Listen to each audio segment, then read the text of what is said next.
C'est sur la rive sud de Montréal que Janine Defedo, élue à l'AFE, et Vincent Soumois, responsable de l'UMP local, ont réuni une soixantaine de personnes le 7 décembre dernier autour de Jean-François Copé et de Frédéric Lefebvre. Le Canada, comme d'ailleurs le Québec, ont initié des politiques passionnantes et qui peuvent être très utiles pour nous, par exemple dans le domaine de l'immigration ou dans le domaine des finances publiques, et de la réduction du déficit. Donc c'est vrai que je reviens en France avec beaucoup d'idées nouvelles.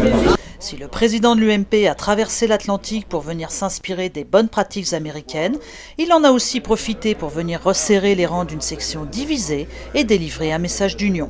J'attends de notre famille politique qu'elle soit rassemblée derrière Frédéric Lefebvre et derrière la direction de l'UMP. L'heure ne peut plus être aux divisions ni aux querelles de personnes alors que les Français souffrent et attendent que notre famille politique soit rassemblée. C'est vrai ici comme ailleurs.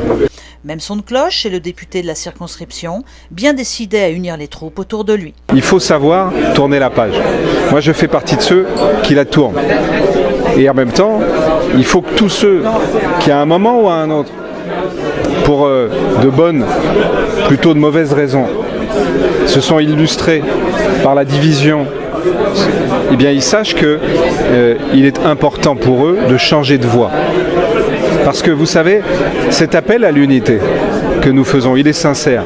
Les prochaines échéances électorales de 2014 sont dans la ligne de mire de l'UMP. C'est très important qu'on ait à l'esprit qu'avant 2017, il y a 2014, c'est-à-dire les élections municipales. Et moi, mon rôle aujourd'hui en tant que président de l'UMP, c'est de mobiliser les Françaises et les Français à voter pour l'UMP dès le premier tour, et ainsi de faire la démonstration sur le terrain, dans les villes, que la gauche et la droite, c'est profondément différent. Jean-François Copé ne veut faire aucune concession au Front National et défend son discours de droite décomplexé. La ligne politique, elle est très claire. Pas d'alliance avec le Front National, jamais. Mais en revanche, on dit les choses. On parle des souffrances des Français. On n'est pas dans le déni de réalité sur la sécurité ou les problèmes de communautarisme. Un discours bien accueilli par l'auditoire et les nombreux jeunes présents, emmenés par leur responsable Michael Pilater.